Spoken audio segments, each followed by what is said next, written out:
What is up, everybody? This is your boy, Teran Rodriguez, bringing you another edition of Set Point. And as always, we have ourselves a jam-packed show as we have a lot to get into, as we actually have another guest. Yes, 2 weeks in a row, Set Point has another guest. But this time, we're actually going to be heading to the NAIA. Yes, you didn't think I'd be talking NAIA volleyball, as we got ourselves the big-time guest that I discussed on last week's show and that I just tweeted out yesterday. Also, the first week of NCAA men's volleyball didn't disappoint, as Lincoln Memorial posted its first ever top 10 win, and BYU also impressed. Are the Cougars for real? We'll have to see after their bye week. And week 2 of the NCAA men's volleyball season has a few big-time matchups as Ball State heads down to Hawaii. You know what to do.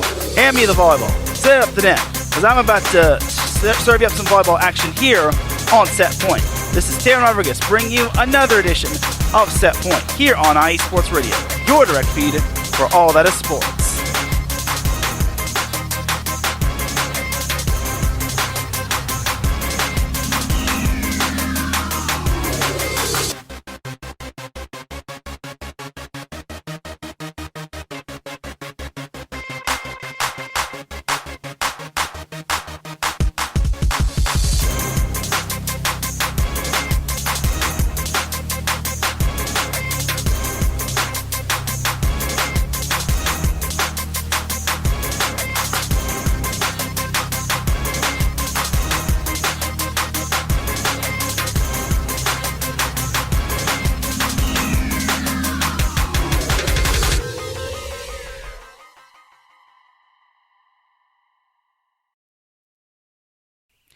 And welcome one, welcome all to another edition of Set Point. I hope you all are having a great Monday afternoon, Monday evening, Monday wherever you are listening from.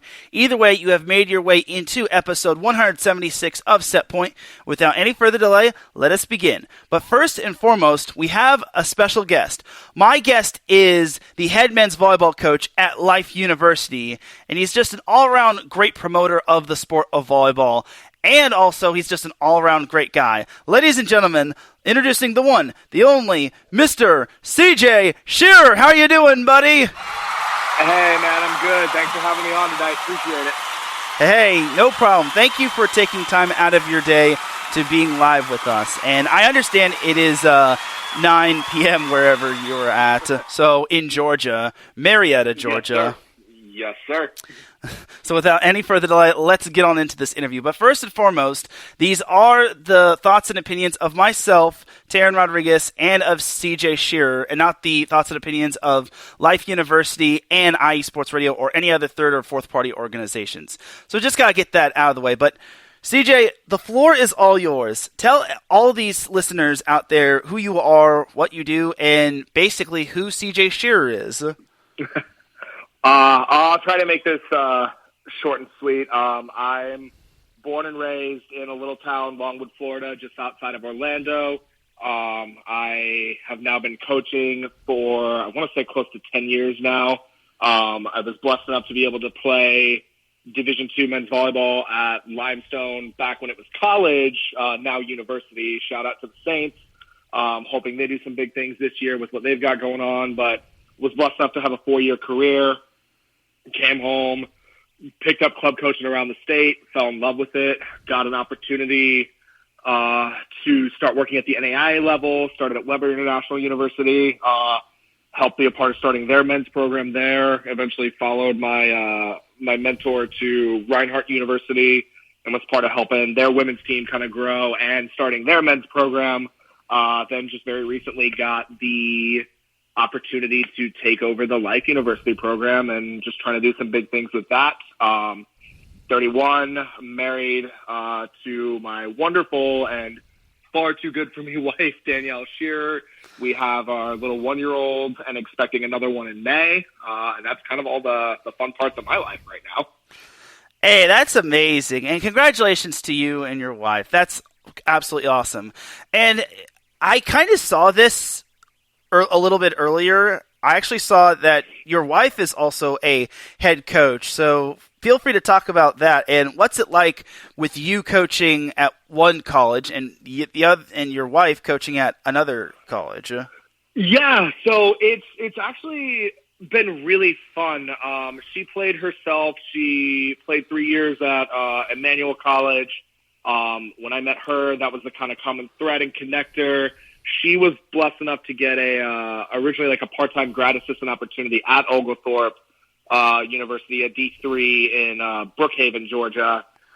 And then when the previous coach stepped down, we were in a position where, we felt it was the right thing for her to apply for it. And she, applied, sat on it, got the job offer, and took over the team last year. And it was as equal parts chaotic as it was fun. Just juggling the newborn with that was a lot, but I know everybody goes through that, so it's not anything uncommon. But, it was really fun for me, because I've been doing this for so long, to have her in a position where we could both kind of come home, talk about work in terms of just volleyball talk. Like, we're just sitting around a table chatting about these systems, what we should be doing, why this player's doing this, what have you. And it was actually really cool. I got to help her a little bit throughout the season randomly, just kind of off and on, due to some things. I've known the players for a few years over there now, so that was really, really awesome. And I know I've said awesome a lot here, but it was just really cool for me how long I've been in this sport, how long I've been doing it, to have someone next to me who cares about it, is so passionate about it, and is doing this at the same, kind of level and caliber. It's been a really good thing for us. I feel like we've grown a lot closer and, gotten into that. So it was a wild year for us, but nothing but good things that she's done over there. That's awesome to hear. And kudos to Danielle and how she has done it big over there at Oglethorpe. So anyway, over to you. So you started out at Life University, what was it, in 2021 or 2020? 2021. So last season, the 2022 season, was my first year there. Okay, got it. So we will be getting into last year as well, but obviously, what magnetized you to be at Life, or was it basically just that you and your wife were in Georgia, and now you're basically, it was just a perfect silver lining and a perfect storm for you to take the reins at Life? So, yeah, that was probably one of the, I will say, biggest blessings in my career, but it also came with, what I feel like was one of the hardest decisions I had to make. Like I mentioned, I was a part of starting the men's program at Reinhardt University, another NAIA, just 45 minutes up the road. And, the guy who was my mentor for years, Brian Goodhine, amazing coach, amazing influence in that. He was the director of kind of volleyball for everything, but he put me in a position to head and run the team. And I really felt like we had built something that was really about to kind of take off and really become something big, when all of a sudden the job at Life opened up. And in my years coaching at the NAIA, between Weber, Reinhardt, we'd been going to Life off and on for years. I'd always been around that campus. I got to see it kind of grow and, where it's located, see it kind of continue to bloom and develop. And something in the back of my brain just said, I need to see what this is about. I need to at least take a stab at this.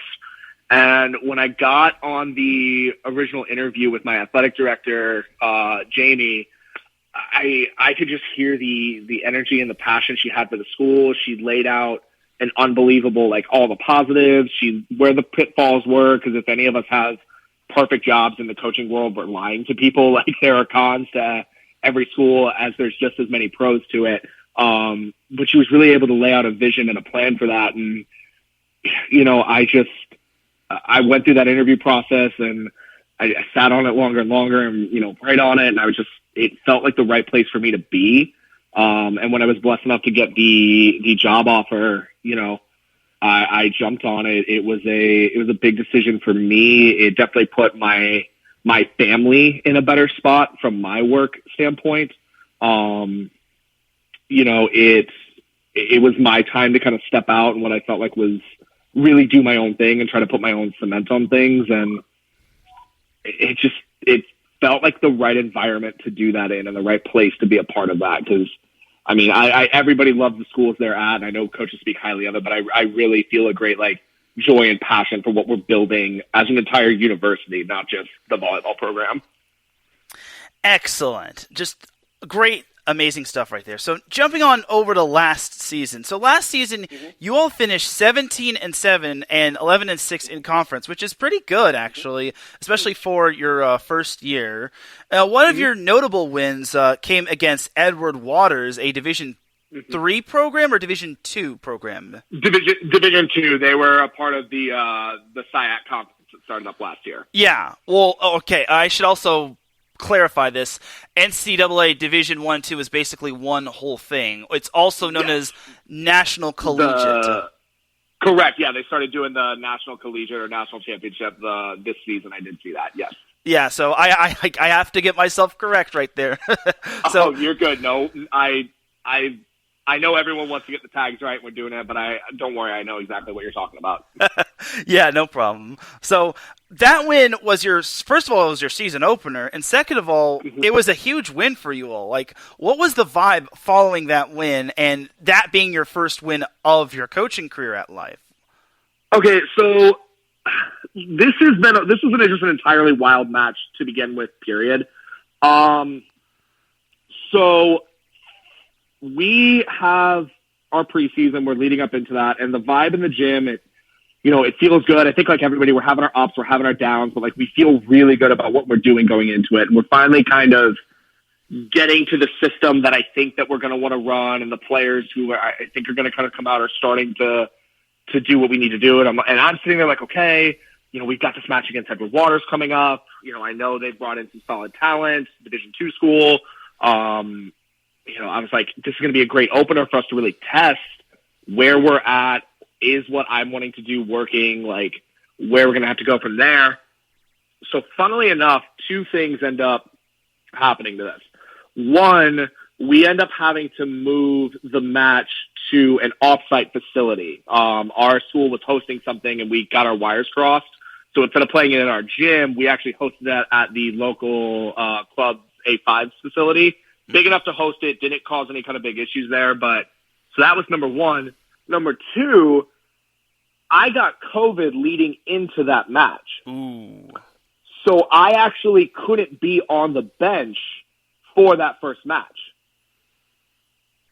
So our season opener, I was sitting at home watching this match from my room. It's my first match at Life. It's our first team match. And I'm just sitting there like, I have given, the fill-in the plan. I have given them everything, this, that, and the other. And I just get to sit back and kind of watch and stress out like I have never stressed out before. But man, watching that match from the outside and feeling the vibe of the team, like we felt really good going in after that. Like the offensive system we put into place, ran smoothly. The guys really bought into a couple things we were doing that have been different from their previous coach in both like service receive, defensive, blocking wise. They were getting after it. We were going to, like, it just felt like it was a great way to start the season. Because in my opinion, like, I know they took a set off of us, but I felt like we really handled and controlled the flow of that match from like point one on. They made runs here and there like every good team does, but the guys didn't let it get too out of hand. We responded really well. And even in set three, like we go down, I want to say it's like 9-1 or something crazy like that at the start. We end up losing by 2 points at the end. Like we had all the momentum leading from set three into set four, and they just carried that in and kind of worked from there. So I couldn't have asked for a better way to start the season. A big, good win against a quality program. I was like, I'll take it. I'm good. I did not know that. Well, I did. I'm now seeing on the schedule that it was played at the A5 Sportsplex, but that I did not know of. Like, I was unaware of that unfortunate event that you got COVID. But yeah, it was. It was an unfortunate situation, but school's really good about, picking things up and make sure the guys are covered. The guys obviously were understood, like, what are you going to do? And we just kind of ran it from there, and we took it one step at a time, took it in stride, and kind of rode off from there. Excellent.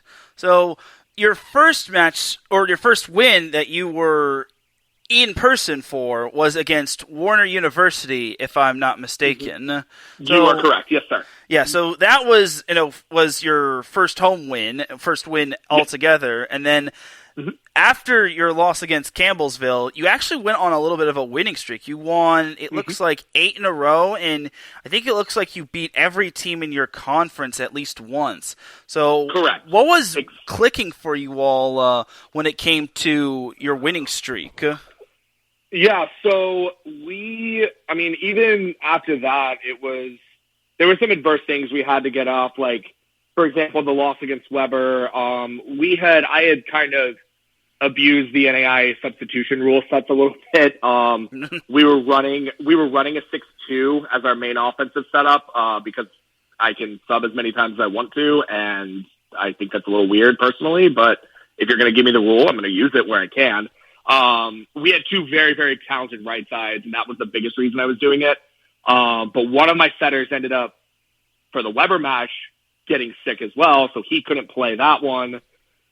We run the 5-1 there, which, again, great match if you look at it. I think we barely lose a tight 4. The right side we had, Sebastian Abroder, went off for like 24 kills, I want to say, give or take. Some other guys chip in some good performances. Weber just also played super well and, won a tight set. Then going into the Warner match, Sebastian actually blows his shoulder out in warm-up, so now I lose him for the season, and we have to change again. So those first few matches were a lot of like, all right, we had a plan, now we're going to plan B, now we're going to plan C. So right after that Campbellsville match, I feel like for us is when we really like, all right, we had our plan, we had our niche, and now we're kind of rolling in from there. The guys really started locking in, and the tempos that we were asking for and like how we were asking them to hit. I feel like our defense really, I don't want to say like take off in terms of like we were digging everything, but they were making the plays I was asking them to make. Our serve receive smoothed out a little bit, and our block, in my opinion, the biggest thing was our block really started to take over. And both of our middles, Alex Cabana and Diego Perez. I mean, Diego's still here. He's playing his 5th year. Alex ended up transferring to Ohio State to play his last couple of years there, but that was where they started to take off on a tear. Both of them ended the season hitting over 400. We're our big go-to options on that, and I think that 8-match winning streak was where they really started to kind of like, all right, cement that this is who we are, this is what we're doing, this is kind of our go-tos from there. The only thing with that, and I just want to make sure I'm saying it in case they are listening, so the loss to Campbellsville, as unfortunate as that was, we lost to them and Georgetown. They were the only 2 teams in the Mid-South last year that we did not beat. Everyone else we either swept 1-0 or 2-0 or split with. It's all weird now because half of us are split into the AAC and half of us are split into the Mid-South. So it's a little janky right now in terms of that, but I just want to make sure if Palmer's listening, shout out to Georgetown. I give him his dues. They came in, played super well, beat us, and we didn't get another chance to try to do that. Mm-hmm. Yeah, and you are correct. Georgetown, they did beat y'all, and that was your only meeting. It's kind of like how NCAA men's basketball does it with certain conference games against certain opponents, but no like back-to-backs like the Pac-12 or something. Yeah, so the Mid-South last year we were a 13-team conference, which was, if memory serves me correctly, I believe the biggest in the NAIA by a good margin. And not being Division I schools, it's hard to do travel when your conference stretches from basically Cincinnati, Ohio, all the way down to Lake Wales, Florida. So we split ourselves into a North and a South, and we ended up doing the South teams would play each other twice, and then we would get together at these neutral site pod locations to where you would play your Northern counterparts in there. Sometimes I think one of them was 4, one of them was 3.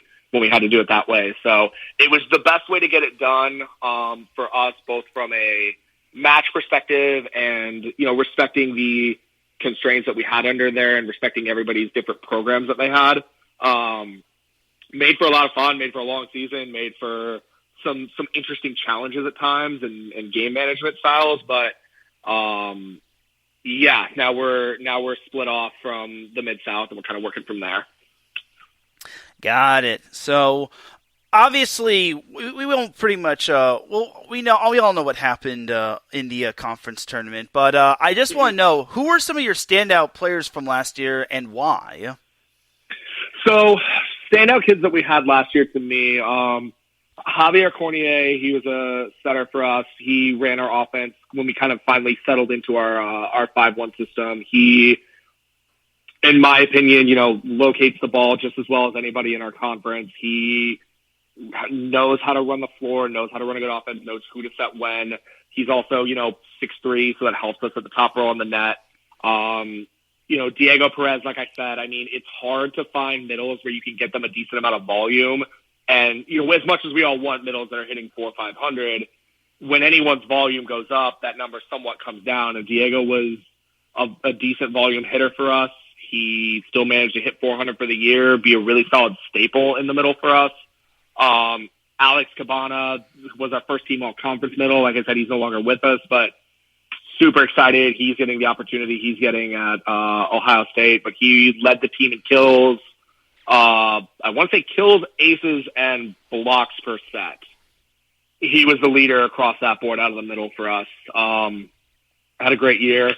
I feel like I'm going to probably try to talk about anybody, but Ryan Ollie, really strong right side for us. He was the pin who, when we needed kind of like to bulk set, we would go to him and he would kind of take care of the trash and do whatever we needed to do from there. Those to me were kind of the like core that really carried and kind of impacted matches. Josh Henson at times had some really big matches for us. Felipe Gonzalez, before he went down with an unfortunate knee injury on the outside, he was kind of a steadying like a one force for us. Diego Martinez stepped into that role once Felipe went down and did a really serviceable job of kind of coming into that. And I know I'm, listing off my team here, but that's kind of how I view what happened last year with us. So those were some of your standouts from last year. Who are some standout players that we could all watch for this year? So Javier and Diego Perez are back, as well as Ryan Ollie. The three of them will be continuing to play for us. And, Diego's come in and had an unbelievable offseason. Ryan's come in, put in a lot of work. He's a little bit more dynamic, hitting the ball harder than he has before. And that was always he hits the ball hard. He's hitting the ball harder now this year than he was last year. And Javier's still running really, really solid, really, really good offense here. Few guys that I'm really excited about to watch. I feel like Josh Henson has taken a few big steps forward, and Diego Martinez. Both of them, I think, are going to be bigger contributors this year. I'm also super excited about a few freshmen we brought in. We brought in a kid from Italy named David Barkin. Sorry, David, if I'm pronouncing that name wrong. But he's 6'6", 6'7", live arm, does a lot of really nice things in the gym for us. I'm super excited about the potential that he has for us. Chaz Ewer is a right side from Pennsylvania, 6'5", long, lanky arms, really good blocker. I think he could play a solid role for us. I got a few guys I'm super, super excited about. Jakaris Brown, I would look for that name, to be honest. I think he's going to pop up either in the middle or on the right side a little bit more. He's somewhere in there. He's a very, very well-rounded player. Super athletic, super dynamic kid, physical, can do a lot of different things really well. So I would be shocked if his name didn't pop up in some like meaningful ways at different times. But, for me, I'm really looking forward to seeing what Diego does. I'm really looking forward to see what Ryan does. And I'm really looking forward to see who all steps up and grabs some spots in different areas. Excellent. It's good to know for those that are following Life University or that want to follow Life University men's volleyball. All right, So looking at your schedule right here, so you all don't start until the 27th of January, and then you basically have back-to-back matches, both at home, and then you basically have a 3-game road trip, and then it's back to a 2-game homestand and whatnot. So obviously everyone loves their first match of the season, but are there any other matches in particular that you're looking forward to, or are you just basically looking forward to getting back onto the court and hoping to prove yourself as the best NAIA team out there? Political answer, I'm just super excited to get volleyball going again. I mean, I know this week was the first week for men's NCAA volleyball, and I can't tell you how many eyes my TVs were glued to. Watching left and right. So I am excited to just get back on the floor, but, that second match, Campbellsville coming in, a team that made the national semifinals last year, I'm super excited to have them in our gym, especially as a non-conference opponent this year. To get that coming in. We're making a trip where we end up getting to go to Lords, which is historically just a top-tier program in the NAIA, usually in and out of that top 5, consistently in that top, 8 to 7 area. So I'm really looking forward to get that kind of experience and exposure. Super cliche, I'm really looking forward to all of our conference matches. I feel like our conference this year, wherever anybody is ranked or feel like they are, the margins are so razor thin. I feel like every one of our matches, when any of us get together, are going to be battles. And I don't think anything is going to get decided in that hierarchy until we get to that tournament at the end of the year. But those would be some of the matches I'm really, really excited about to really see where this program is going in the future.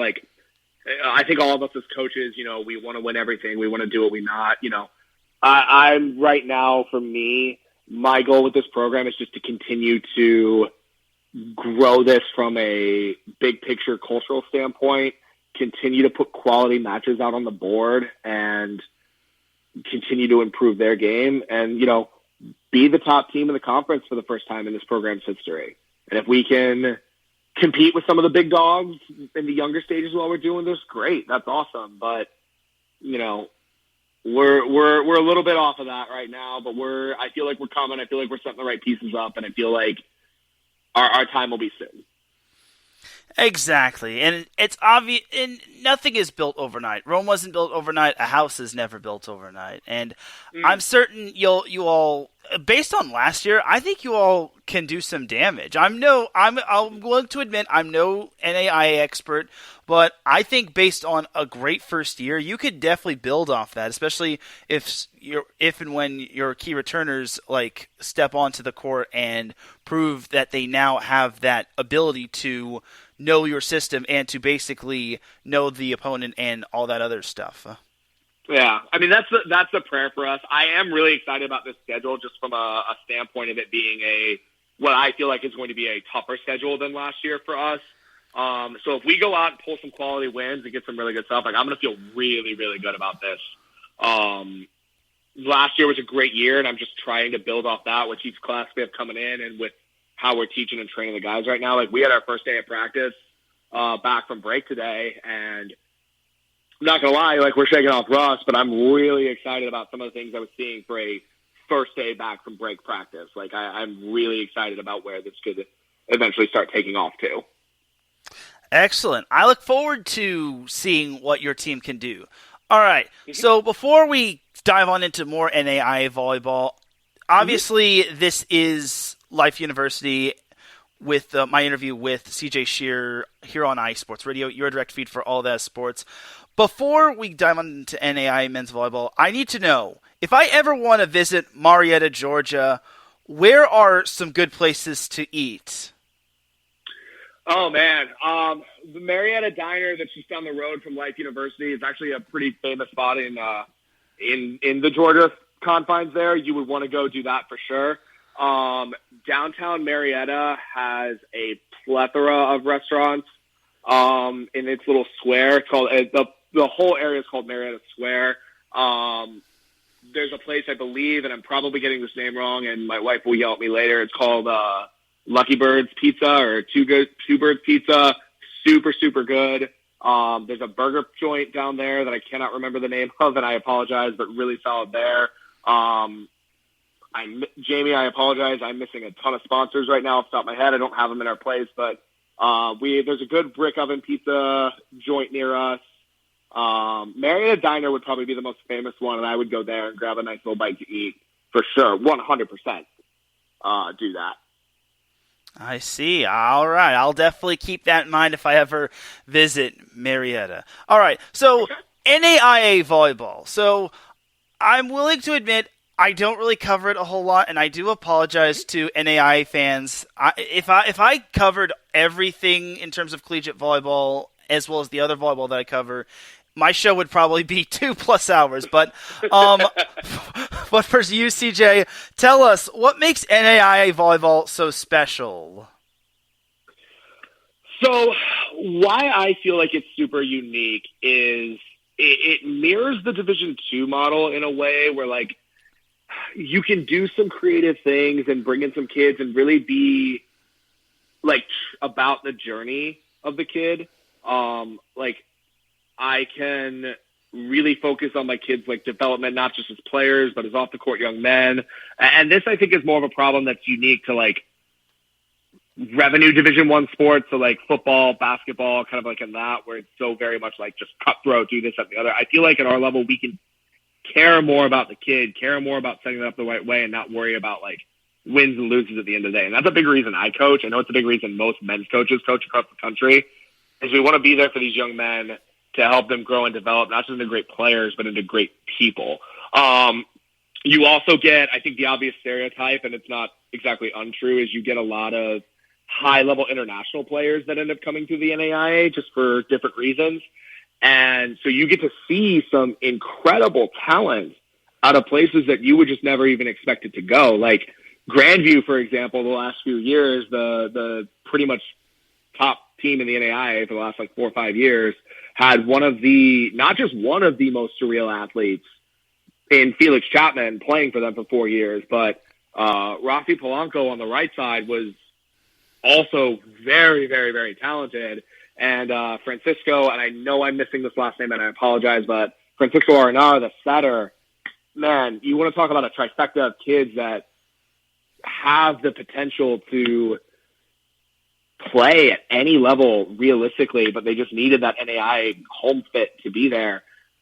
And that was that. So you're getting to offer these kids chances that they maybe wouldn't normally get. You know, I think the sub rules make it really interesting at times. I don't know if I, from a schematic standpoint, always love it. It takes some of the creativity out of it because I can be like, oh, I can do this, I can sub, like blah, blah, blah. But it allows me to get a little bit more, I can big picture some things and I can run different systems and I'm not stuck. Like if I make this one move, I'm like stuck into this, or I don't have limited options. So, you know, I've enjoyed getting to toy around with that a little bit in there. And I've just loved the people that I've met from doing it. It's a great chance to really grow opportunities for boys because most schools, it's a relatively easy add. NAIAs are structured in a way where adding those kids and those bodies adds to them. So if any NAIADs happen to be listening, specifically in the Southeast, like boys volleyball is the thing to do. Like do it. I promise you it's fun. I promise you it's a good ad. But I would say that's, you know, the uniqueness of it is just within kind of the communities that we build and some of the players that you get to see at the end of the day. Absolutely. Grow the game of volleyball. Please do grow the game. And you mentioned Grandview, which was the back-to-back NAIA champion. And I also do a college football show on the side with another host. But everyone refers to Grandview as the football school. But I found this out that they were indeed a good men's volleyball school. So have you seen any Grandview men's volleyball games? And if so, what makes them a cut above the rest? So I have watched their 2001 national championship game, which is actually on YouTube. I have watched that a fair few times over, and we got to see them play off and on a little bit last year, just in like, you know, perusing film and what have you. They're like all of their NAIAs. I'm sure they're doing scrimmages, but they won't start until January 26th. When you get a great staff, first off, I mean, you had Donan Cruz there for a while, which you saw what he did at Ball State in year one. That's an unbelievable coach who knows not only how to get the most out of his kids where he's there, but recruit well, maintain it, get them to buy in and get them to work through it. And then, you hit a couple home runs on some kids that allow you to just compete at that high level right off the cuff, like a Felix Chapman, like a Rafi, like a Arenado, excuse me. You 100% then just can parlay that into bringing in other high-level talent. Talent wants to be around talent. Talent wants to see in that. So now, whether it's another international kid, whether it's kids in that Midwest where volleyball is just booming right now between Illinois, Indiana, Iowa, Wisconsin, Missouri is getting there, Ohio, Kentucky even, like, just such booming. You have so many options right in there. I think they've just parlayed what they've been able to build and establish and really set themselves up well to maintain. They've done a good job hitting in recruiting classes where they've been able to kind of like longev and kind of go into there. And just from what I've seen of them, been really able to do that. I am super curious how this year goes. I know eventually we'll get into that, but man, like there's some teams out there in the NAIA landscape though. I feel like this is going to be such a fun year for NAIA volleyball. Cause I know Grandview's real good. I know they're still going to be good, but there's a few teams that I think are ready to really pop off and do some damage this year. I'm definitely looking forward to that NAIA men's volleyball season. So you actually mentioned Felix Chapman, and the Felix Chapman, if I'm guessing correctly, is that same Felix Chapman that went to the NVA and that is currently playing for the Dallas Tornadoes. Is that correct? You would be 100% correct, sir. So I have actually seen Felix Chapman. I saw him in the Dallas Tornadoes this past summer in the NBA playoffs when the Tornadoes went toe-to-toe with the undefeated New Jersey Freedom, and they narrowly lost in 5. I think that fifth set was 15-13. So, yeah, I know all too well about Felix Chapman, and I definitely think that's quite amazing. And I'm learning a lot here when it comes to the NAIA, and that's amazing that Felix Chapman was a part of the NAIA. It just goes to show that you can do anything when it comes. It doesn't matter what school you come from or where you come from in terms of volleyball. You can definitely make something out of it. Oh yeah, when I was doing the men's team down at Weber, Warner used to be like a top 4 team, and they had this setter. I want to say his name was Martin. It's been a few years, and I can't remember it, but this 6'4" setter from Germany who might have been one of the best setters I've ever seen live that isn't named Micah Christensen or, or anything crazy like that. Like, he was legit. He was big. He was physical. He moved the ball on tempo wherever he wanted to. He could hit any spot he wanted to from the court. And like, still to this day, I remember playing against him a couple times where I'm just like, I don't know what you're going to do. So I hope my team can get a read on this, but, and man, you get some special players that come through every once in a while and really make it fun. Awesome. All right. So are there any other NAIA men's volleyball teams to watch for outside of Grandview and your team? Like, who are some teams that we could all keep an eye out for in terms of the NAIA? Oh boy, well, please keep an eye on us just from the standpoint of we're just trying to grow our base here. But these teams that we're talking about right now, they are. Oh man, I've been kind of waiting for the season to start to really see what they do and to see honestly if we can cut our jib against them a little bit. William Penn, I think, is posed for a really, really good year. This is a program entering its 4th season. Last year, they ended up ranked, I want to say, 4th by the end of it. I think they're preseason 4 right now. Luke Bentley, him and I have gotten into contact this last year. He's an unbelievable mind for the game, unbelievable just person. Has really set his team up from a big picture and skill standpoint to do that. I think they're going to be national championship contenders. I think Vanguard out in California, they were such a good team last year. Got upset in the tournament, I believe, by Campbellsville, if I'm remembering my pools correctly. William Penn and Vanguard were in Campbellsville's pool, and they pulled off both those upsets. Campbellsville did to get to the semis. I know a lot of people were really curious for that William Penn and Vanguard final pool play match to make it to the semifinals. I think Vanguard's going to come back, super, super strong this year. Indiana Tech had the most wins of anybody in the country last year, and a few just dynamic athletes on that team that are returning. Kyle Shondell has just continued to improve that roster and improve what's going on there. So they're going to be a dangerous team to watch. The Masters has done a lot of really cool stuff this season. I think they brought in a few kids and had a lot of scrimmages in the fall with the likes of, I think they had Hawaii in their gym. They've been playing a few of the D1s out there because they're out in California. So I'm looking for some fun things from them. Benedictine Mesa out in Arizona, they have been in the last 3 national championships, either winning it or being the runner-up. You can't count them out. They've been a staple lately, and they've been so good about continuing that cycle in there. Ottawa, Arizona, same deal. I think he's ready to kind of take flight and do some big things. And I'm probably missing a few other ones that, I mentioned them earlier. Georgetown. That's a program that's in year 3. They're returning, to my knowledge, all of their starters on a team that was statistically one of the better teams in the country last year. And I think really ready to make that. They took, steps towards it last year, and I think they're ready to make a big leap this year. So, I know I just threw a lot of names out there, but those would be, that's why I'm so excited for this season.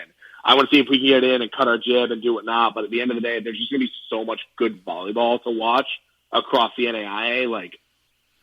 It's just really exciting for me as a coach to be able to sit back and be like, this is what we're aspiring to.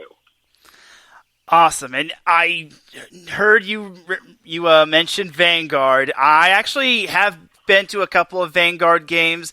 I do know that they returned Kyle Enema. I actually interviewed Kyle when he was at when he and Vanguard were at a showcase against Orange Coast College and Hawaii, and they will be under a new head coach, Brian Rofer. Their assistant coach is still there, Eric Vallely, who I think has a lot of coaching pedigree, having been coached with Brad Rostratter, who is at UC San Diego, and having been coached with Dan Glenn, legendary high school volleyball coach. Oh, yeah. But I think you also mentioned Benedictine. I think Benedictine also is going to be good this year in terms of NAIA volleyball, just because I know they've been quite the thorn in Vanguard's side, and they always present a challenge when it comes to a majority of the NAIA teams, even to some NCAA teams. So I think this NAIA season is going to be really exciting. Oh, I agree wholeheartedly. I think you hit the nail on the head. Vanguard's returning one of the top players in the NAIA. I know they got a few good transfers in as well. And they just have a lot of talent in that gym. And then Benedictine has just been so solid for so long. Everyone there is just really good at their jobs, really good at doing what they need to do. And they adopt a very workman, we're going to take care of business. Nobody's going to take this from us. If you're going to do it, it's ripping it from our cold, dead hands. Style mentality. And when you combine that mentality with talent, that's dangerous. Oh, indeed. I definitely think this is going to be a fun season. And I think your team definitely has a lot of upside, especially with you having returned for your second year. So a couple more questions, and then we'll head to a commercial break. So what will be the key to success in order to being atop the top teams in your conference and in the NAIA? I think some of the ones come down to just the basic volleyball things. We've got to win, serve, and pass. Our service team needs to be consistent. We try to talk a lot in our gym, like most gyms do, about, not really trying to force passes where we don't need to. If you're there, if you're balanced, let's go ahead and be aggressive, get up to the net, let our setters do stuff. But if not, let's just give our setters, high ball, 6-8 feet off the net. Our setters are good enough to run anything we want them to from that spot, as long as we give them height. I feel like that's a very underrated part of the service team mechanic at times. But really, winning that, being aggressive but intentional from the service line. As much as everybody hates it, you've got to be aggressive. You got to risk it a little bit at times to compete at a high level. I'm not advocating 10, 11, 12 errors a set, but if you get the arms, if you get the servers to do it, we got to win that battle. And then for us, I think it's just going to be continuing to do what I know is good within our systems while improving in other areas. Like, I know we have a good middle system. I know our middles work well. I know even without Alex, still having Diego and having a couple other kids possibly step into those roles, we should still have a ton of success out of the middle and how we run it. Pins have just been working on getting a little more consistent at the what I call the second stage swings. Like, they're really good if we get them in tempo and space and they have gaps to work with, like most any outsides. Now their game has been improving when they see four hands in front of them, when they know where they've got a tool, where they've only having this. So that's been good for us to see, and we need to continue to rise on that and put us in a situation where we're not going to be able to rely on one person to win us matches. My team is very much, if we're going to do this, we're going to have to do it across the board. All four hitters on the floor are going to have to be contributing in their own ways. Center's going to have to be on point. Bro's going to have to be doing their job. And we just need to be relentless. We just need to be more relentless than the other teams that we're playing at the end of the day. I think if we stay within our kind of middle systems and allow our pins to work in that spacing that we create from them from there, I think we'll be tough to deal with. But that all starts from winning the serve and pass battle for us. Excellent. And lastly, for all the young and up-and-coming coaches and for all the first-time head coaches, what advice could you give to those said up-and-coming and first-year head coaches or rookie head coaches? Oh, man. Wow. Good question. Really good question. One, I will say it was a tough lesson for me to learn at times. Give yourself grace where you can. We have a very demanding job, and we all as coaches hold ourselves to a high standard. But if you let the weight of the world weigh on your shoulders, it's going to affect how you coach. It's going to affect how you see things. It's going to affect how you perceive things. Like, you got to know when to hold yourself to accountable and know when something needs to happen. And you got to know when you're just nitpicking. There's nothing wrong with being competitive. There's nothing wrong with having a great standard for yourself, but give yourself that grace and then, be willing to put in the work and take the lumps. It's rookie head coaching. You're not going to get always in that situation where you've got the team that's just going to carry you to a record or this, that, and the other. You may have to push that. You may have to push. Honestly, what I believe is you really need to make sure you're pushing on the back end things really well. Take care of setting up a good culture and establishing good relationships with your team. I think that's the key. Establishing really good relationships with your players, really great relationships with your support staff. Make sure you establish good relationships with them. Please, for any rookie head coaches, get to know your athletic trainers on a big personal level. Get to know your SIDs. Get to know your academic support. Really get to know your athletic director and what they're looking for from you. It's not just about the X's and O's with that. You want to have long-term success at your job. The support staff is huge for what you do in there. It's something I didn't necessarily even think about when I started college coaching, and very quickly learned nope, yep, you gotta keep that on board there. And then just enjoy it. I mean, at the end of the day, I have family that has, I'm not trying to drop here, but I have family that coaches at a very, very, very high level. And, him and I have talked every once in a while, and it's just, man, we're getting paid to coach a game. We're getting paid to impact young men's lives and coach a game that we love. And for most of us has given us so much. For me, I don't know if I would have made it through college without volleyball. I don't know what I would have done out of high school if I didn't have that kind of scholarship and that path to really set me on there. I don't know what I would do without coaching. I wouldn't have met my wife. I wouldn't have my daughter. I wouldn't have met the people that I've met who've impacted my life so much and allowed me to become the man that I've become at the end of the day. So yes, there's going to be hard times. Yes, losing is not fun and we never want to settle, but just every once in a while, take a step back and remember, we're blessed and we're here in a good spot. And those to me are the biggest things I could offer. Absolutely amazing advice. Great job, CJ, and great interview with you. Thank you for taking time out of your night for being a guest on Set Point. It is greatly appreciated. Of course, absolutely, man. Thank you for doing this and for all you do for volleyball across the board. I know I super appreciate it. It's well thought out stuff. It's great to have a news source. It's great to have all that, man. I love what you do. So thank you so much for having me, and this little unknown coach coming in and putting up with my conversations and whatnot. And thank you. All right, we're going to take ourselves a quick little commercial break. When I come back, I will be breaking down the first week of the NCAA men's volleyball season and previewing week 2, as well as going over the NCAA women's volleyball transfers and coaching news. So you're listening to Set Point here on IE Sports Radio, your direct feed for all that sports. We'll be right back after this.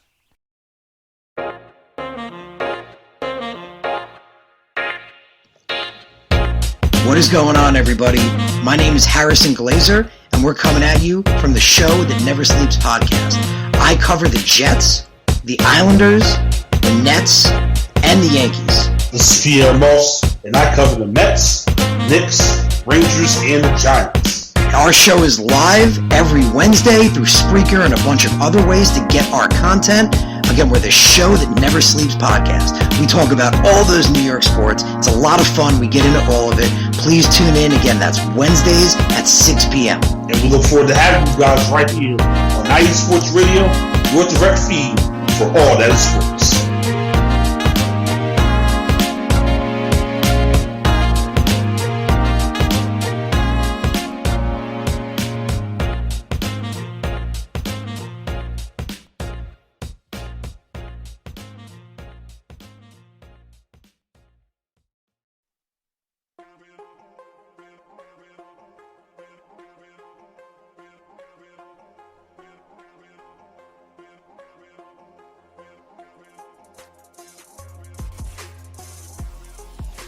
Hello, ladies and sinners. Hello, sports fans around the world. Hello, IE Sports family.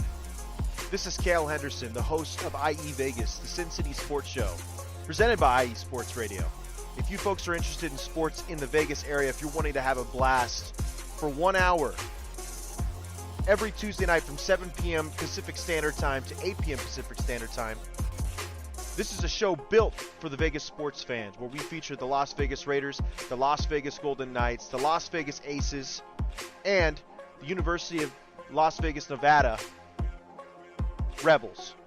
Hopefully, fingers crossed, MLB team coming soon. Either way, if you folks are looking to have a blast for 1 hour each and every week, tune in Tuesday, 7 p.m. Pacific Standard Time to 8 p.m. Pacific Standard Time.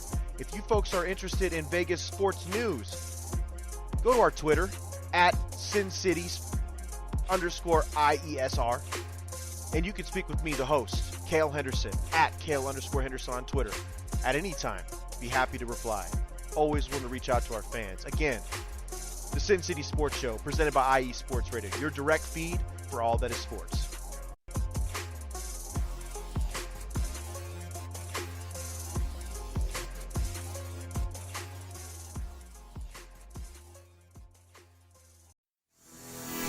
Sports fans, do you like teams that are tough, cities that are tougher, and fan bases that are passionate about their teams? How about teams that are historic and stadiums that are iconic? Then you belong in Chicago, and you need to check out Chi-Town Weekly. Join me, Adam Kernan, every week as we keep up with all things Chicago sports. Bears, Bulls, Blackhawks, Cubs, White Sox. We'll cover them all, plus more. The Windy City is always buzzing, and we'll keep you up on all the big games and major stories. So tune in to Chi-Town Weekly every week right here on IE Sports Radio, your direct feed for all that is sports.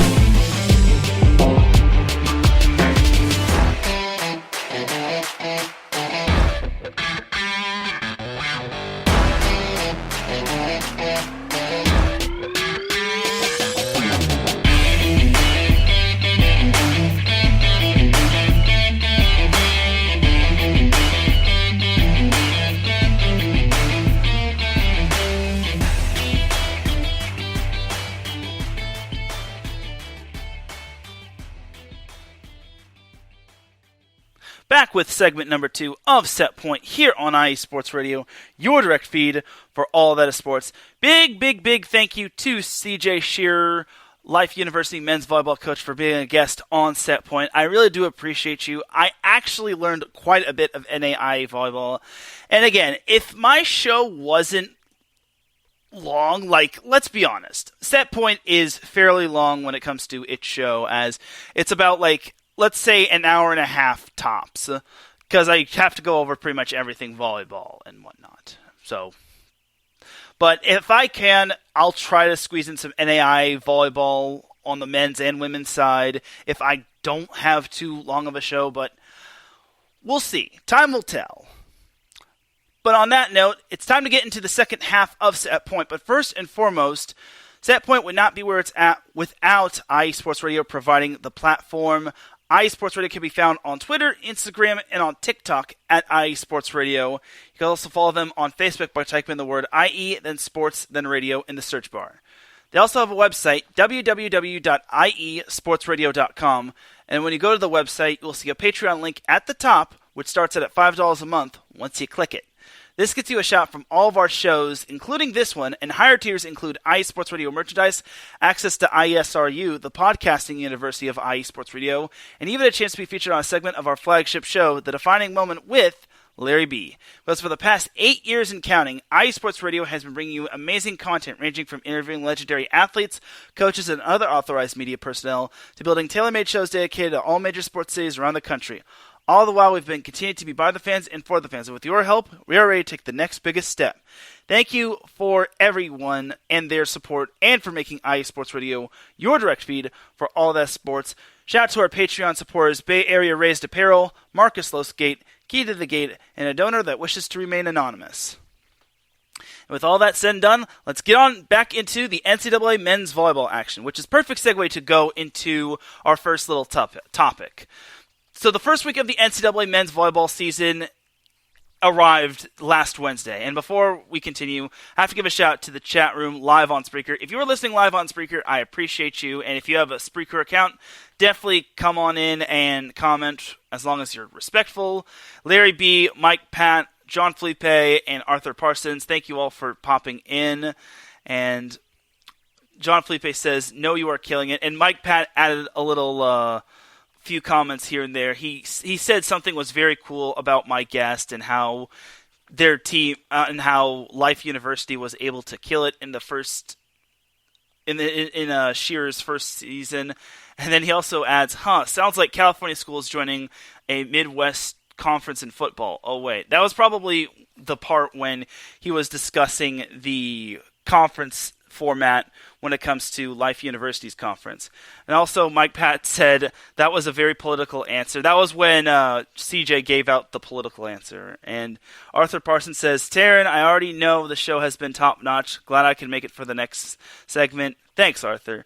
All right, so now let's get on into some NCAA men's volleyball. So last week began the first week of the NCAA men's volleyball season, or the National Collegiate Men's Volleyball, for those that like being fancy. So the first match was between Lincoln Memorial taking on number 5 Pepperdine. Pepperdine was just on point throughout the entire match. They swept Lincoln Memorial, though they did get a little bit of trouble in set number 2, as Pepperdine did have to go on a little bit of a scoring run. It was 19-18 in favor of the Rail Splitters when Pepperdine reeled off 3 straight points, and then they reeled off another point thanks to Jalen Jasper, or should I say J-Him Jasper. Jalen Jasper was outstanding. He had over half the kills that Pepperdine had as a team. He had 21 kills altogether. He had a career high in service aces in 5. He had almost all of the aces from Pepperdine. He also chipped in 6 digs, and if this was the end of the season, and if the NCAA men's volleyball season ended right then and there, he probably would have been the AVCA Player of the Year.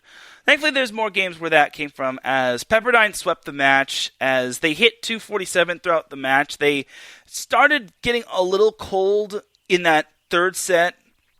Well, they started blistering hot with a 333 hitting percentage in the first set. They kind of went down to 240, then they went down to 181 in the third set. LMU, or Lincoln Memorial, was led by Shea Spadaro, who had 10 kills, and then Cole Campisano had 8 kills. Pepperdine pretty much outdid them in a majority of the numbers and statistics, except for blocking. Lincoln Memorial really blocked the ball well, as they had a grand total of 10 blocks as a team compared to Pepperdine's 7. Which I think is pretty good. And I give props to Lincoln Memorial for scheduling this match. It's not easy going on the road and facing the number 5 team in the nation, especially when the home crowd is against you and you're having to go from Tennessee all the way over to California. I should also give a shout to the Lincoln Memorial fans who made the trip all the way down to Malibu, California. And I was told that there was actually more fans from LMU, or Lincoln Memorial, than there were from Pepperdine, which is kind of head-scratching if you ask me, but it's all good. So Lincoln Memorial definitely killed it, even though it was a loss to Pepperdine. Thursday, we had some notable matchups. USC took UC Santa Barbara. Number 7, UC Santa Barbara took down number 10 USC in 4 sets. UC Santa Barbara, obviously, this was the year where they kind of need to, I would say, I said they got hit hard in terms of graduation. They only lost a couple of standout players from last year, Patrick Paragas and Jia Haoshin, or vice versa. USC really got hit hard in terms of graduation, as they lost a good chunk of their players. They lost their setter, they lost their libero, they lost some of their pin hitters, but in the end, UC Santa Barbara came out on top. The 4th set was very close, but the Gauchos were able to narrowly win that one 25-23. They won the match in 4. The match following that in the A6 Invitational, or the A6 Challenge, was UCLA. UCLA had a fantastic weekend. They swept CSUN, UC San Diego, and UC Santa Barbara, which they went a perfect 3-0, and they didn't even drop a set. Also, back to Thursday, UC San Diego, they pulled out their first win in the Brad Rostratter era, winning in 5 sets over Lincoln Memorial. Also have to give a shout out to Brad Rostratter, the former Vanguard coach and former guest on Set Point. He did an outstanding job. And considering UC San Diego was in the rebuilding stages, they lost a lot of talent to graduation from last year. I think that's a pretty solid win for the Tritons. Jumping over to Friday, I mentioned it already, UCLA swept UC San Diego. This was the big upset of the weekend. Lincoln Memorial taking down number 7 UC Santa Barbara in 5 sets. It's the highest ranked win for the Rail Splitters, and it's their 3rd win over a ranked opponent. It's big time for the Rail Splitters. I know Santa Barbara is number 7 to start off with. I know they lost a good chunk to graduation, but this is a big win. Winning on the road, because remember, Lincoln Memorial is coming all the way from Tennessee, and they're going all the way down to Santa Barbara, and they had played 2 matches already. The first one against Pepperdine, I already said, they put up a fight but lost in 3. They lost a heartbreaker to UC San Diego in 5, but then against Santa Barbara, they were able to pull off that big win over the Gauchos. It's a huge win for Lincoln Memorial and for John Cash. No, not Johnny Cash, John Cash. As John Cash was actually on point when it came to his challenges against Pepperdine the previous night. And then also in the second day of the A6 Challenge, we had USC sweeping Cal State Northridge. Friday in the BYU tournament, we had UC Irvine taking down number 14 Lewis in 4 sets. First set, it could have gone either way. Lewis scored the last 3 points to take that first set against the Anteaters, but then UC Irvine kind of got it going. They pulled off a tight set in that second set, and then the third set and fourth set, they just pretty much ran the table. Actually, the third set, they won by 3 points. In the fourth set, they just ran the table. And UC Irvine looked incredible. Joe Carlos has that offense humming along very nicely. And all those players that I mentioned from UC Irvine, they are playing quite nicely. And it's good to have a bunch of key returners from last year who contributed big numbers for the Anteaters last year. And then also in the late cap game at the BYU tournament, we had McKendree playing BYU. So I actually made a little bit of a mistake, and I'm facepalming at this. So this wasn't the first time McKendree and BYU played against one another. BYU and McKendree played 2 previous times, one in 2017, one in 2019. This was the 3rd meeting between BYU, so thank you to McKendree men's volleyball Twitter for pointing that out. My apologies on that. So either way, BYU managed to win against McKendree in 3 sets. I was a little surprised just because BYU does have a young team, and McKendree doesn't have I wouldn't say the worst team, but they don't have the they don't have the worst team, but they don't really have the greatest team in the MIVA. I thought McKendree was going to put up a little bit more of a better fight, but it is what it is, and honestly, it's still early in the season, so I don't think we can judge too much when it comes to McKendree. I think they'll get better by the time MIVA conference play rolls around, and we'll see what happens with the Bearcats. Then on Saturday, we had day 3 of the A6 Challenge. We had CISA and Cal State Northridge sweeping Lincoln Memorial, getting their first win over Theo in the Theo Edwards era. So a lot of teams starting off their different eras with a win, as Theo Edwards got his first win as the Cal State Northridge men's volleyball coach. Obviously, the previous one retired after a long tenure, but the fact that Theo Edwards took over and in his first game they were able to pull off the win is quite nice. Also, we had USC. They had to dig their way out of a 0-2 deficit to reverse sweep UC San Diego. It was quite the match right there. I was wondering, USC can't be that bad, but they got on the back of Dylan Klein. He had himself a great game, former set point guest and friend of the show. He had himself 20 or so kills. He put in, I want to say 2, maybe 3 service aces. Dylan Klein was just amazing for the Trojans, and I think USC has found their big-time hitter. I think USC is going to ride the coattails of Dylan Klein for the next 4 years. I think Dylan Klein can definitely do damage. And then the nightcap game of the A6 Challenge, we had, like I said earlier, UCLA, number 2, sweeping UC Santa Barbara. The first set was a little bit tricky as UCLA got off to such a slow start. I don't know if it was the tone wanting to be set by UC Santa Barbara, but the Gauchos, they kind of ran out of steam after that second set. The service errors were kind of a thing for both teams, but UCLA, they really built off the momentum of that first set, and for the Gauchos, this one kind of stung. They went 1-2 the entire weekend. The win over USC was impressive, and I actually thought USC was actually going to pull off the win, but unfortunately for the Gauchos, they just didn't have enough in the tank to take down the Gauchos. The Trojans didn't have enough in the tank. The Gauchos had a lot more where that came from. They actually dropped the first set and then wound up winning the next 3. And then back to the BYU tournament of day number 2. UC Irvine swept McKendree, but the first set, we're talking about big-time sets, first sets here. UC Irvine won that first set 36-34. They basically they almost played a complete match, a complete 3-set match in one set. That first set combined for 70 points, and man, it was a marathon for the Anteaters. And then after that the first set, they really turned it on the second set. Third set, they ran to a little bit of a slow start, but then UC Irvine, like I said, they turned it on, and they just really dominated for the most part. And their serving was just on point. I want to say they had 11 service aces to only 2 for the Bearcats.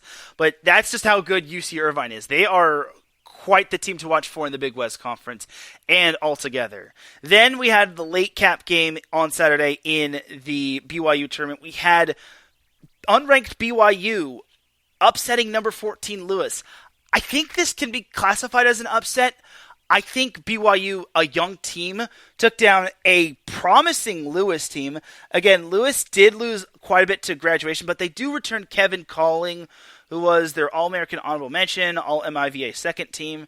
They also had John Davis and Cole Brilhart, along with Jason Gibbs, as well as Max Roque and Michael Sack. Their only key loss last year was Tyler Mitchum. So for BYU, this is a team full of freshmen and sophomores.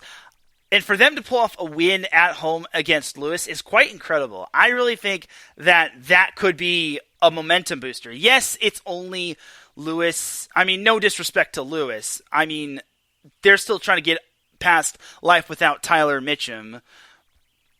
But I think that BYU kind of surprised me. And I named BYU my NCAA men's volleyball team of the week. I think it was well-deserved. It was either going to be them or UCLA. But UCLA I knew they were going to be talented. I did not think Lewis was going to lose in 4. I mean, I actually had BYU. If anything, I thought the match was going to go 5. But BYU really handled Lewis in those 3rd and 4th sets. I really thought BYU really came to play in those 3rd and 4th sets. And looking at the Lincoln Memorial match, they were led back to the UC Santa Barbara Lincoln Memorial match. I got to backtrack here. The Rail Splitters were led by Shea Spadaro, 18 kills, 484 hitting percentage. He was quite phenomenal. And despite 21 missed serves against UC Santa Barbara, Lincoln Memorial, they really proved themselves. And also they got good games from Matthew Gentry and Johan Negron, who had 12 and 10 kills respectively. But this was back when UC Santa Barbara and Lincoln Memorial played against one another on Friday. Looking at the BYU Lewis matchup, BYU was led by Capono Brown, who had 16 kills. Mix Raminis and Luke Benson had 14 and 11 kills respectively. And Lewis was only limited to 17 digs as BYU hit a blistering 433. Started a little slow in that first set. The first set they started off strong, hitting 500, only 2 hitting errors. Second set they rapidly cooled off. Third set they were blistering. They hit 750, and then the fourth set BYU hit 429, which is absolutely amazing. And then Lewis, they were led by Max Roque, who only had 10 kills.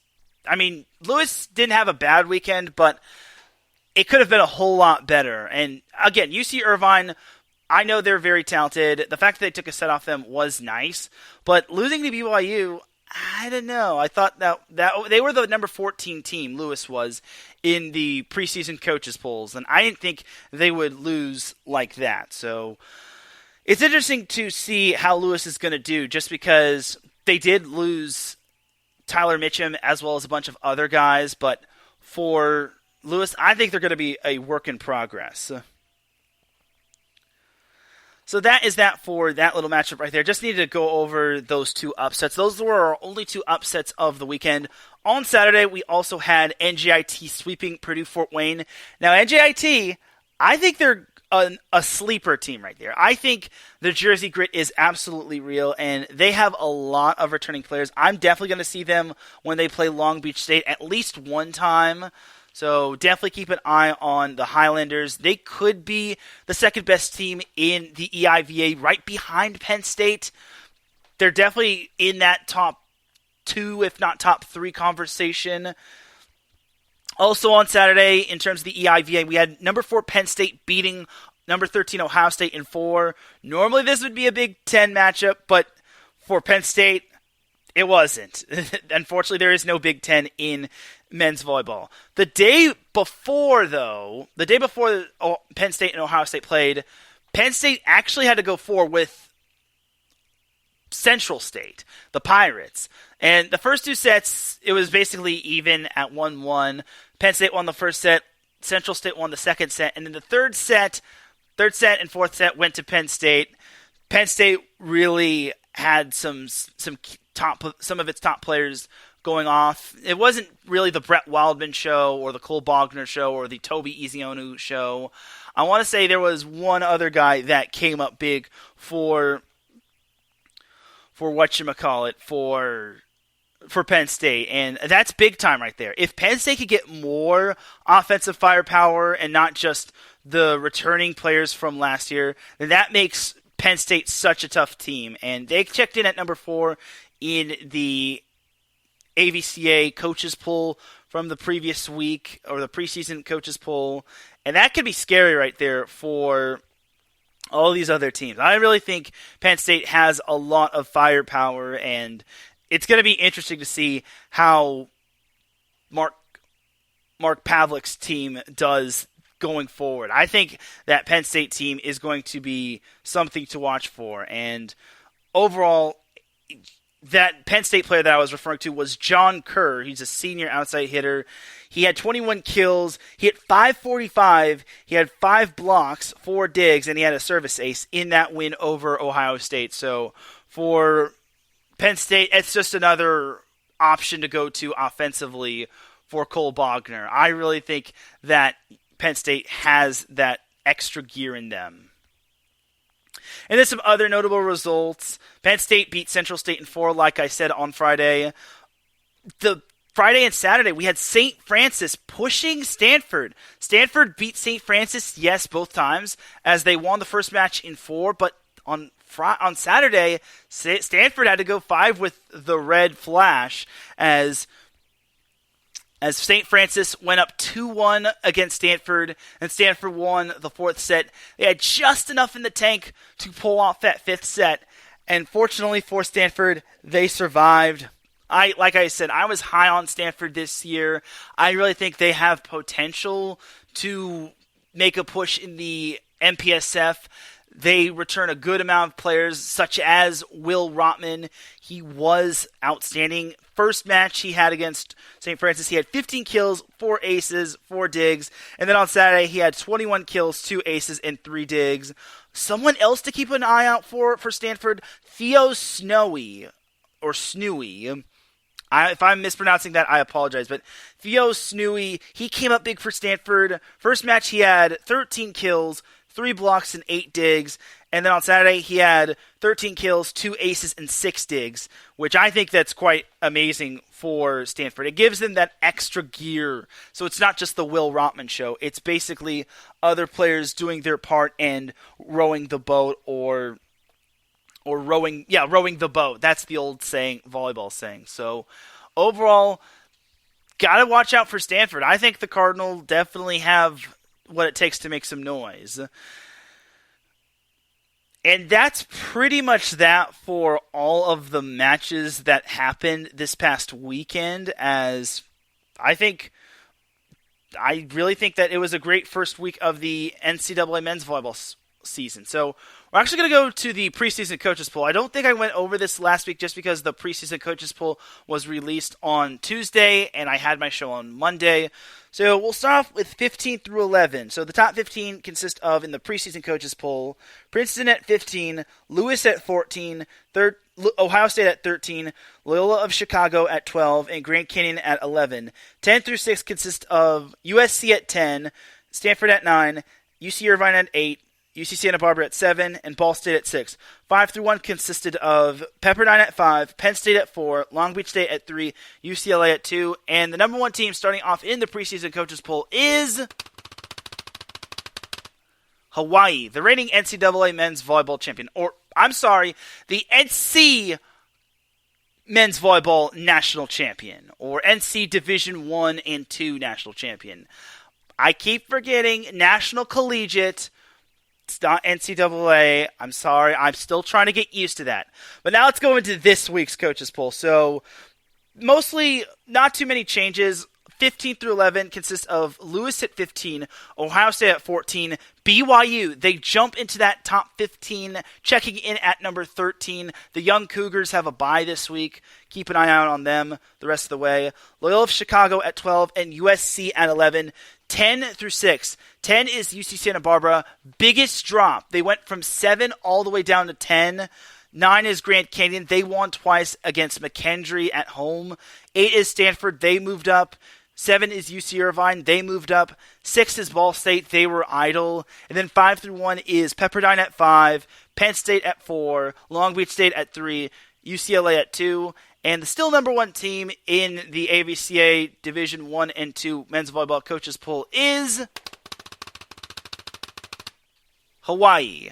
So that's pretty much that for all the men's volleyball content from last week and of the coaches' polls from last week and this week.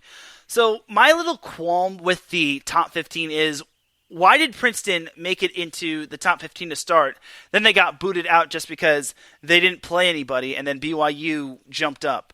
Wouldn't Lewis need to be the one that gets booted out of the top 15? This is no disrespect to Lewis, but if Princeton wasn't going to be in the top 15, what was the point of just putting them in there to start out in the preseason and then just taking them out just because they hadn't played a match?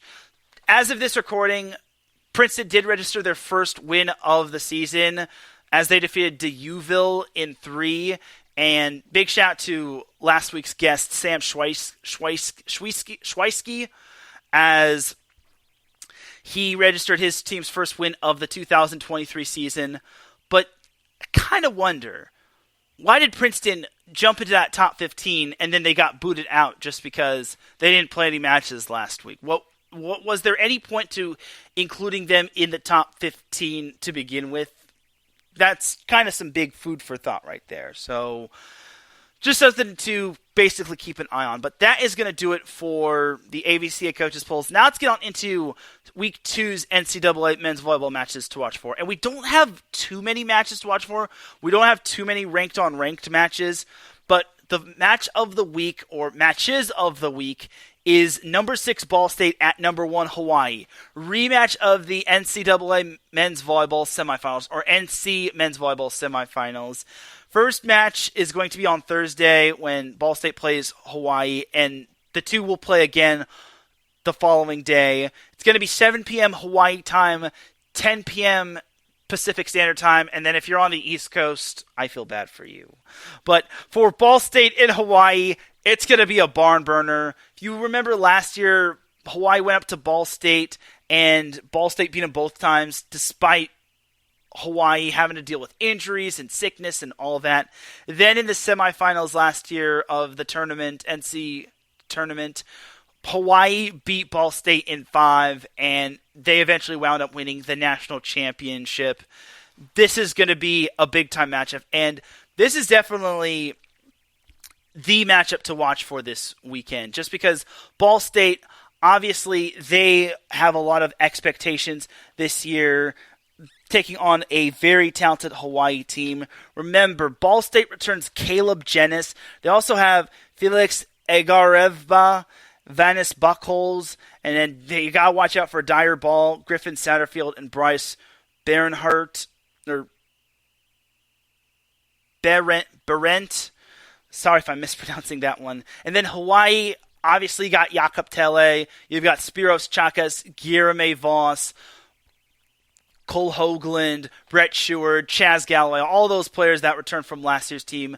Like I mentioned last week, those players, majority of those players graduated from Hawaii last year, and this is probably the last dance for them. So expect Hawaii to set the tone early and to let it all hang out this season, just because this is probably their last dance.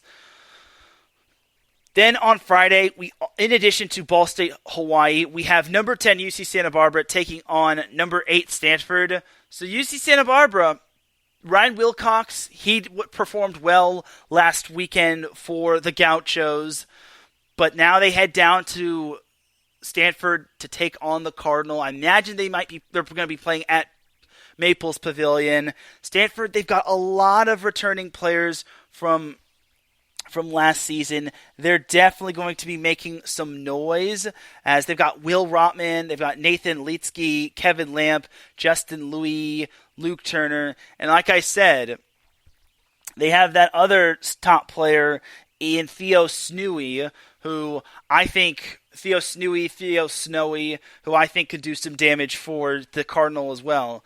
And as for the Gauchos, it's not going to be the Ryan Wilcox show. They're going to have to lean on Brandon Hicks and Dane Chalmers, who are also going to have to be key for the Gauchos if they want to win. The two actually play on Friday and on Saturday, so that's something to watch for. Friday's match starts at 7 p.m. Pacific time, and then Saturday's match will be at 5 p.m. Pacific time. You got to keep an eye out for that matchup right there, just because Stanford, they have a lot to prove as they made it all the way to the MPSF finals. They beat UCLA in the semifinals. And like I said last week, a whole lot of that success was no fluke. And then we have Saturday's matchups. In addition to UC Santa Barbara, Stanford, we have number 9 Grand Canyon traveling to George Mason to take on number 14 Ohio State. Matchup will be at 5 p.m. Eastern Time. For the Lopes, they start off the season 2-0 against a somewhat good McKendree team. For Ohio State, they're going to be a little bit more battle-tested. I would not be surprised to see Ohio State pushing Grand Canyon to at least 4, just because Ohio State has Jacob Pasteur. That's one top player that they have to keep an eye on. Former All-American and honorable mention, All-MIVA first team. Also have Samuel Clark, Parker Mikish, Noah Platfoot, Cole Young. Those are some good top players to watch for. And then for Grand Canyon, they obviously have Cam DiGianni, really good player for the Lopes. And then they've also got his younger brother. They've got Christian Janke, who returns, Cole Udall, Nick Slight. I really think that this team is going to make some noise this year. But I would not underestimate Ohio State. I think Ohio State, them not having to travel as far, because George Mason is in Fairfax, Virginia, which, fun fact, that's actually going to be the site of the NCAA men's volleyball tournament. Got to put that on your calendar right there. But Ohio State doesn't have to travel too far, whereas Grand Canyon has to travel from Arizona all the way up to the DMV, or the Delaware, Maryland, Virginia area. So definitely keep an eye out for Grand Canyon and Ohio State. And then I included this matchup right here also on Saturday. Receiving votes, Princeton taking on number 2 UCLA. Those Bruins, they're obviously really good, but you can't underestimate the scrappiness of an EIVA team, mainly Princeton. I got to give Sam Schweisky lots of credit just because he loves scheduling this match. He thinks that this match is definitely a good match for them, especially having to toughen them up going into eventual EIVA play. Princeton has Ben Harrington, Nate Thompson, James Hartley, and a bunch of other talented players. They kicked off their season, like I said. They beat DeUville earlier today before this recording happened. They play Damon tomorrow, and then they also have UCLA at what I think is probably going to be the John Wooden Center. I don't think they're going to be playing at Pauley Pavilion, but it's still going to be a great matchup between the Bruins and the Tigers. And UCLA, they've got Miles Partain, to name a few.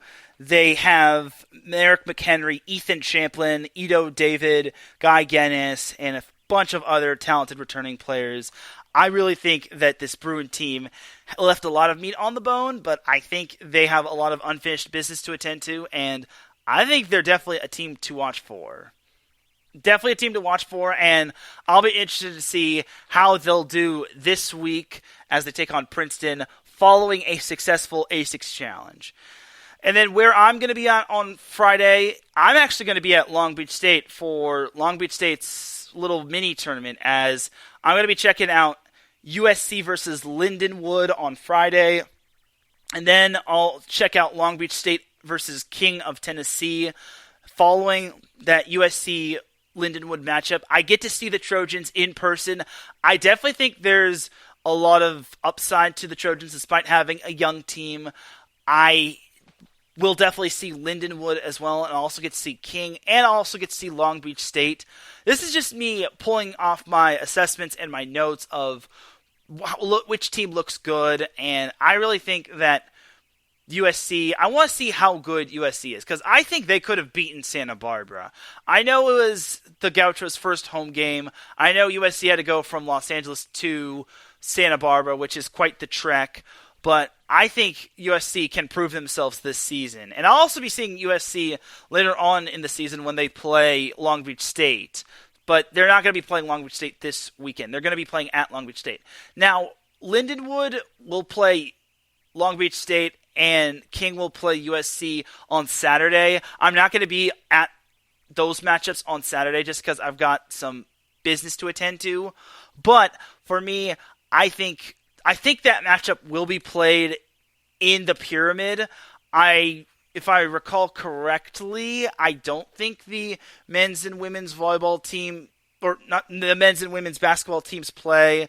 If I am mistaken, I will let you all know. But if that is not the case, then those two teams will be playing in the Gold Mine, which is the small gymnasium when it comes to volleyball and whatnot. So I'm just going to double check right now if the men's and women's basketball team play this weekend at the Pyramid as opposed to playing playing on the road, as Long Beach State men's basketball plays at Hawaii.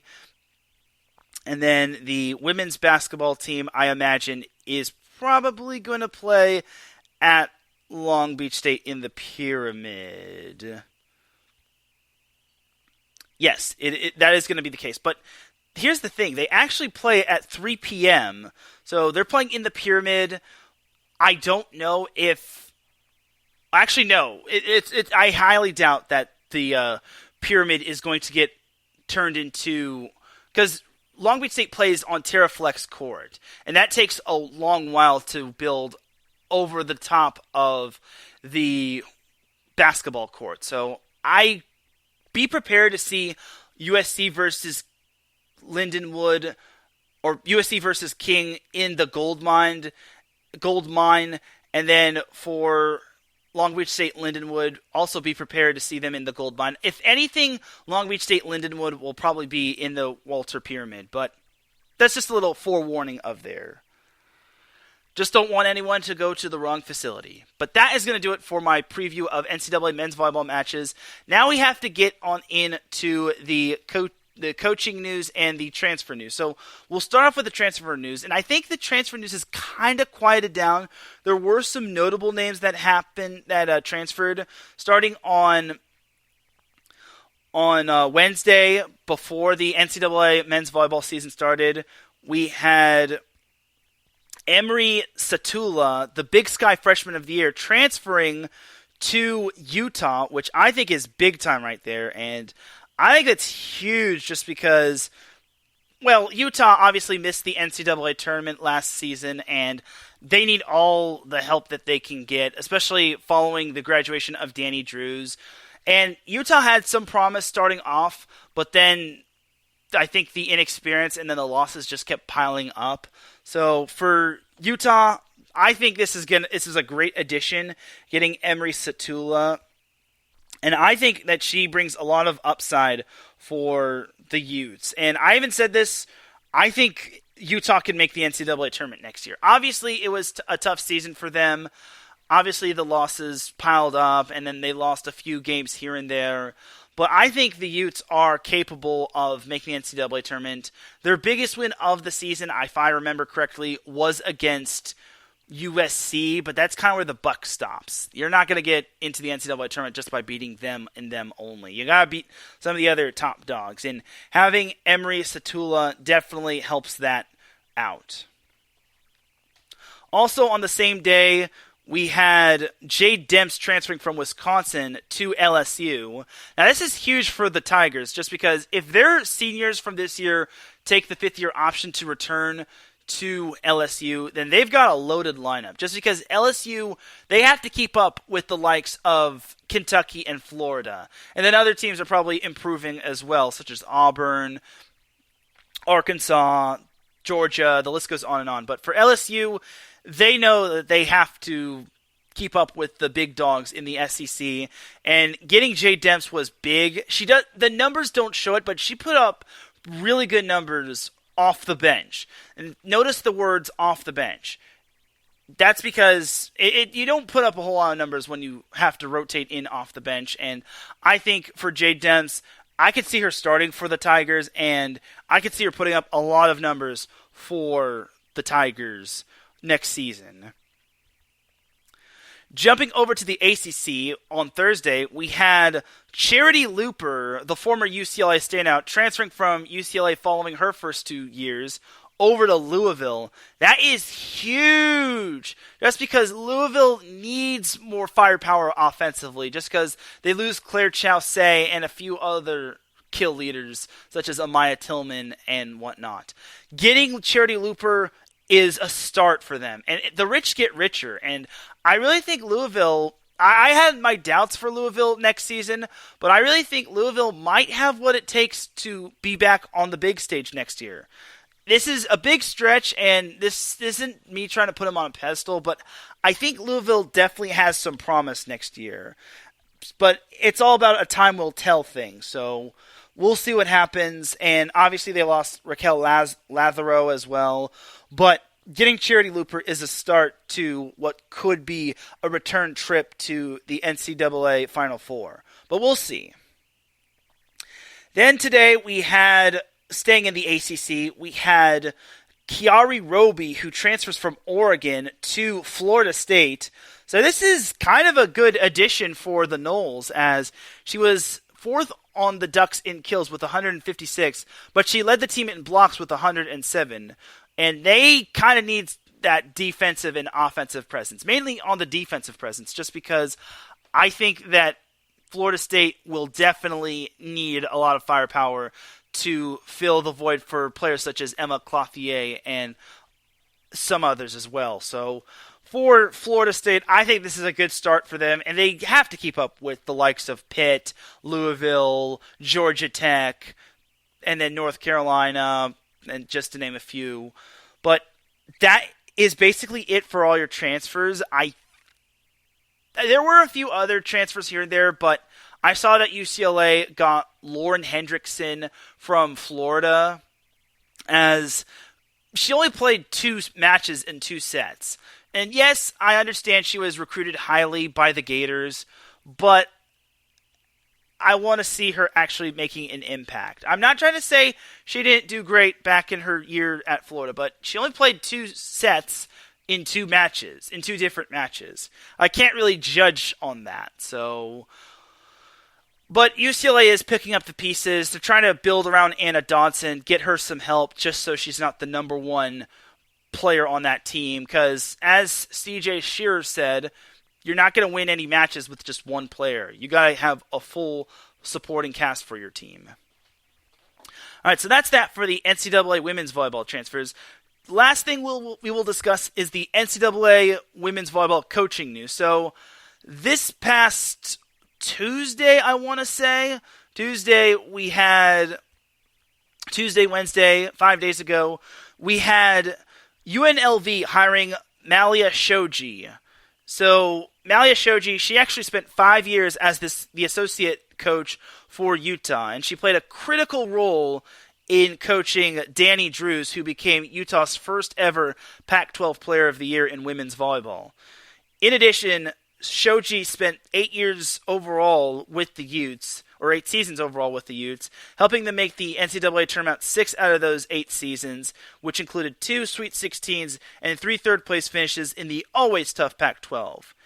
In addition, Shoji is actually the daughter of Tom Shoji, who coached for 30-plus years in volleyball, and Malia Shoji is also the niece of the legendary Dave Shoji, the former Hawaii coach, who coached volleyball for 40 years and who has 1,150 matches won under his belt.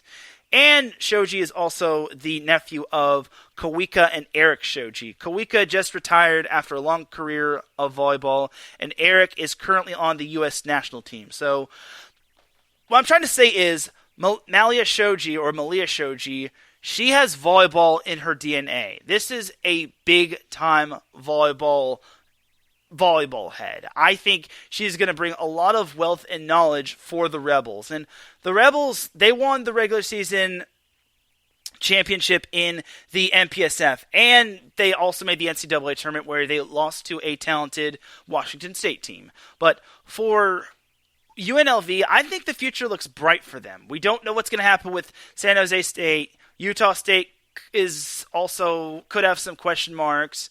And then what's their face? Colorado State, San Diego State. I don't know what to expect. I think Colorado State loses a good portion of their team to graduation. I'd have to double check that, but I think UNLV is in good hands with Shoji. Is she going to replace Dawn Sullivan in one day? No. But can she replace her over time? Absolutely. I think Shoji is a great hire, and I don't know if they could have done any better. If they probably would have done better, they probably would have gotten someone with even more volleyball history. But Malia Shoji bleeds volleyball. That's a fact. So that's that for that little bit of coaching news. And the last bit of coaching news is North Carolina coach Joe Sagula stepping down after he coached North Carolina for 33 years. Yes, he coached the Tar Heels for 33 seasons, and he had 42 seasons as a head coach overall. And he went 662 and 384 with UNC. So the dude has coached over 1,000 matches. 1,000. That's a lot of coaching, and obviously I can understand him calling it a career and hanging up his clipboard. But in addition to that 662 the 662 wins, he won 7 ACC titles with UNC, which is tied for the most as an ACC head coach in ACC history. He also won 364 ACC matches, which is the most conference wins by a head coach. So obviously a national search is going on, but one thing is for certain is that Sagula is going to be the coach until UNC finds their new head coach, which for me, it's not going to be easy. I haven't said it. There's not going to be another Joe Sagula. Like, coaching for 33 years, that is a lot of coaching, my dudes and dudettes. But for me, I think North Carolina has what it takes. They missed the NCAA tournament, yes, but that wasn't entirely their fault. It was basically the entirety of the ACC being just as good as them. Obviously, you had your Pitt, you had your Louisville, you had your Georgia Tech. You also had your Florida State, which made the tournament. You had your Miami, which made the tournament. Duke was kind of up there as well. So for North Carolina, I expect them to have a good head coach nailed down. If UNLV can nail down a good hiring in terms of their head coaches, I think North Carolina can as well. So that is going to do it for all the coaching news. And ladies and gentlemen, that is going to do it for this week's episode of Set Point. It is time to drop the beat, because I'm about to dip like a banana in chocolate. You feel me? Thank you everyone for tuning in to Set Point. I really do appreciate everybody tuning in. If you listen live, I appreciate you. If you listen on the playback, I appreciate you. If you listen at work, I appreciate you. If you listen at any time, any place, anywhere, I definitely appreciate you. Big shout out to my guest, CJ Shearer, for hopping on. I really do appreciate you informing the listeners about NAIA volleyball. I really do appreciate you informing everybody about Life University and men's volleyball. Be prepared for next week. I have a special announcement next week and a special surprise. No, we don't have any more guests for the time being, but a big surprise for Set Point is coming your way next week. For everyone here at IE Sports Radio and for my guest, CJ Shearer, this is Teran Rodriguez signing off. Have yourself a great rest of the week. Enjoy the volleyball action. If you can, I will be at Long Beach State this Friday, where I'll be checking out USC, Long Beach State, Lindenwood, and King. Come say hi. I'll be by the scores table. I will see you all Friday early afternoon for the SoCal Supreme Sports Show. Until then, enjoy the volleyball action, and I will see you Friday for the SoCal Supreme Sports Show and for the NCAA men's volleyball matches at Long Beach State. Peace!